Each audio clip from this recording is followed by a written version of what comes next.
বাদশাহ খেতে বসলেন। ঠিক সেই মুহূর্তে হঠাৎ আকাশ থেকে এক বিশাল বাজ পাখি নেমে এলো। ছো মেরে বাদশার মুখের সামনে রাখা খাবার নিয়ে পাখিটি আকাশে উড়ে গেল। এই দৃশ্য দেখে রাগে ফুঁসে উঠলেন বাদশাহ।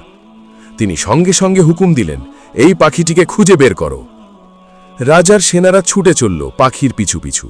মরুভূমি পেরিয়ে পাহাড় ডিঙিয়ে ধাওয়া করতে করতে তারা পৌঁছে গেল এক দুর্গম পাহাড়ের চূড়ায়।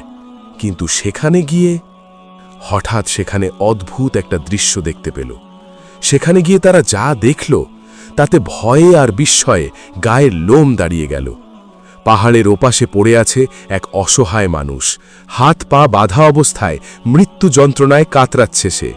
আর আশ্চর্যের বিষয় হল, যে বাজ পাখিটিকে তারা খুঁজছিল সেই পাখিটি নিজে না খেয়ে মাংসের টুকরো ছিঁড়ে ছিঁড়ে পরম যত্নে লোকটির মুখে তুলে দিচ্ছে।